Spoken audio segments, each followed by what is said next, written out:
Ready? Ready. Please.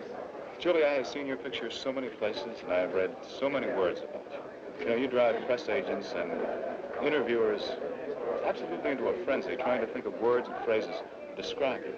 Who are you? Who is Julie Christie? Oh, for goodness sake, don't ask me that. How do I know? I certainly can't be bothered to stop and think about it now. You are the, sort of the manifestation of a new generation. One free individual, freewheeling, I forget all the phrases that have been used about you, but you are an individual. Well, I hope you make your own rules. Play the game according to the way Julie Christie wants to play. Of course, it's my life, isn't it? Billy Wire, all of a sudden, in 11 minutes, projected you into the limelight, if not the stardom. But then you said no to any more films, and you went on the road. You came to America, you went to France, touring with the Royal Shakespearean Troupe. You really liked this. Was this a discipline as an actress? Well, first of all, it's what I wanted to do more than make films, so there's no great, nothing very great about that. Just how I happen to enjoy it. Stage work. Thank you very much. And, you know, it was, to me, a great honor to be acting with the Royal Shakespeare Company. Then all of a sudden came Darling. And for 2 hours, you were on the screen. Yes. And somebody said that your life off screen, there's no demarcation point. Off screen, you're the same as you are on screen. Well, I know somebody said that. I hope it's not true, because otherwise it means I'm not acting, isn't it? That's right, almost. But you said that you disliked intensely this character of Brenda Scott that you played as Darling. Diana, even though it might win for you an Academy Award. Well, that's nonsense, but I did dislike her intensely. She was a rather horrible girl, didn't you think? Well, the ends justified her means, but the ends were well, the ends didn't justify her means, poor dear. I mean, because she didn't really want those ends that she achieved. You know, what do you want? What are your ends? You said you want to be the greatest actress in the country. Yes, I said some very funny things, haven't I? When you read reviews about yourself, are you surprised at what you've said? I sometimes think I must have been in some sort of delirium at the time. You said one thing about marriage that I enjoyed. You said marriage requires a peculiar talent like music or writing, and that you're not sure you have that talent. Yes, that's right. Do you That's what I think. Is there a difference between marriage and love? Oh, I think a world of difference. I mean, of course, you shouldn't get married without love, but I mean, I think there's a world of difference. It's very easy to be in love and very easy to love, but very difficult to, because there's no discipline imposed. Look at me talking. I'm not married. I don't know about this. You said also, and I hate to keep throwing these quotes, but just to probe a little bit, find out about Julie Christie. You said that you're a little bit worried about becoming a star because in the group that you associate with in England, being a star is kind of square. You don't want to be square. I didn't say that. Somebody said they thought that about me, that they thought I thought that, and that's actually a very true conjecture, yes. I would never have said it because I wouldn't have thought it like that, but come to think of it, film stars are a bit square, aren't they? What happens when you become a star? Do you have to change your mode of living?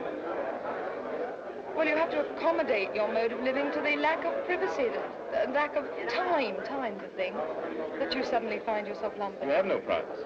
Your life is not your own. Well, I do have privacy, and I hope to always have privacy, but what I don't have is time, which is, therefore, I have very little time to live out my private life.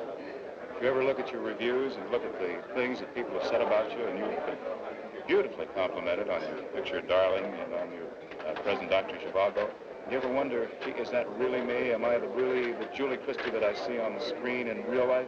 No, I never wonder that at all. I know what I've said, and I suppose I know the impression I've made, so I never say, is that really me? I mean, I know what's really me. The man in your life right now, the artist, the lithographer, met you by delivering a letter. Yes, but I don't like talking about him because that's my private life. All right, you don't want to talk about that at all? I was going to say that it would induce a lot of young people to become letter carriers. Yes. Julie, thank you very much. Thank you. You enjoyed it? And we'll be back with more on 10 Around Town in a minute. All right. Thank you.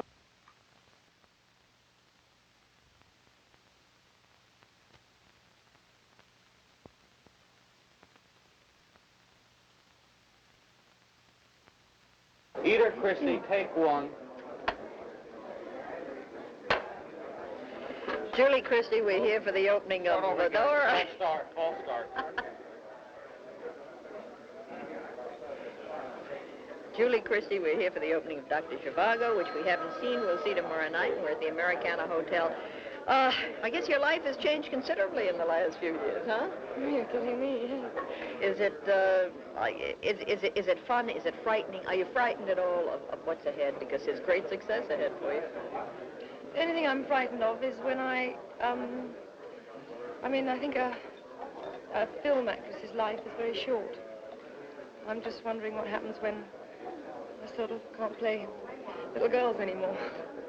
Well, then you play older Big girls. women. You play big girls, and that's all. But is it, you think, ahead to that point, what's going to happen to me 10 years from now, when maybe? I don't think ahead at all, actually. It's the only thing I think of. Well, I wonder what one does then. I don't know. What, did you, is Darling so far your favorite film? No, definitely not. No, this last film, Dr. Zhivago. Dr. Zhivago is. I had this most beautiful part in it. Are you friendly with Geraldine Chaplin off screen? Have you become friends? Do people become friends in a film? Close friends? Sometimes. Geraldine and I saw very little of each other because we didn't work together at all. Not once in the film are we together. Do you find that you can now, you probably have lots of friends that you had before, you made it in pictures, so to speak. Can you see the people you used to know in London and friends of yours from Paris, people you were friendly with at one time? Well, I try to, because I've got a sort of certain friends who I'm terribly fond of, who are really my life more than anything. But I must say the time, I'm finding less and less time to see them. It's very frustrating that. It's too bad, isn't it? That you can't have everything, but you can along the way, Do you do holidays? Here we are going into the Christmas holidays and New Year's. Are you going to be home in London for them at all, or are you going to be traveling in the Well, I'm going to be in Los Angeles for Christmas, and I think I'll be home by New Year's Eve. I want to. There's a lot of good parties on. Do you go to parties New Year's Eve? Not usually. Every previous New Year's Eve, everybody thinks everybody else is giving a party. We all wander around like lost sheep. It's the same in every country. I think we all done that. Everybody does the same thing. But this year, everybody's sort of taken a bold step, and I've got lots of invitations. Is there a particular young man you want to spend New Year's with? There's a particular young man I will spend New Year's with. So there. You won't tell us his name. That's too bad. I tried, didn't I? They're asking us to wrap this up. Julie Christie, you've got a great future ahead of you, and I think you're doing very well right now. Never mind the future. Everything is fine. Looking forward to seeing you in the film, and thank you very much. Thank you. Okay? Thank you.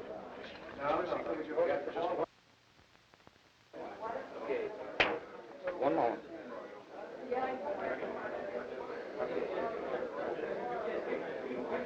Now we'll talk for just a minute or two with Julie Christie, who will be seen in Dr. Zhivago when it opens in Detroit shortly.